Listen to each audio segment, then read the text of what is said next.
আর আমি ছাত্রলীগের ভাইদের উদ্দেশ্যে একটা কথা বলতে চাই।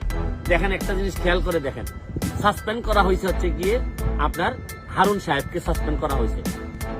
আমরা কেউই জানি না তারা ভবিষ্যতে কোথায় যাবেন, কিন্তু যে ছাত্রলীগের ছেলেরা মার খাইলো তারা এই যন্ত্রণা নিয়ে বিসিএস তো দূরের কথা, এই ছেলের তো এই ছাত্রলীগের সাংগঠনিক সম্পাদক বা যারা যারা মার খাইছেন তাদের তো এখন জীবন চালানোই কঠিন হয়ে যাবে।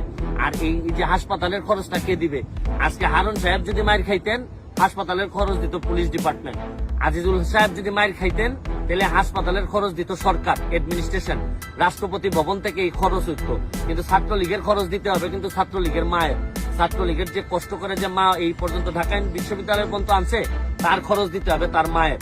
এই জন্য আমি ছাত্রলীগের ভাইদেরকে বলবো যে কোনো কেউ ডাকলেই চলে যায় না, কারণ আপনারা দেখছেন তো যে ছাত্রলীগের যতই আপন আপন কথা বলেন কিন্তু ছাত্রলীগের বেশিরভাগ মানুষ তার ব্যক্তি স্বার্থে যখন ব্যবহার করেন তখন কলিজাটা ফেটে যায়। আমি ছাত্রলীগকে বলবো যে পড়াশোনা করার সময় কিন্তু পড়াশোনা করা লাগবে, কারণ পড়াশোনা করে যদি ভালো করতে না পারেন তাহলে ওই সারা জীবন মাইরি খাবেন আর এই পথে পথে ঘুরে বেড়াবেন, কিচ্ছু করতে পারবেন না। আমি শুধু আমরা হারুন সাহেবের বিচার যা হওয়ার তো যতটুকু হয়েছে এটার জন্য ধন্যবাদ জানিয়ে, তারা পুলিশ ডিপার্টমেন্টে থেকে যে ধরনের বিব্রতকর অবস্থায় পুলিশকে ফেলছেন, যে ধরনের বিব্রতকর অবস্থায় সরকারকে ফেলছেন, পুরাপুরি একটা ইনকোয়ারি হয়ে সবার সামনে আসা উচিত এবং ভবিষ্যতে যেন এই ধরনের ঘটনা কেউ ঘটাইতে না পারে, ছাত্রলীগের যেন ব্যবহার করতে না পারে। এই ব্যাপারে যেন ছাত্রলীগের সভাপতি সেক্রেটারির কাছে আমার একটা অনুরোধ যে ছাত্রলীগ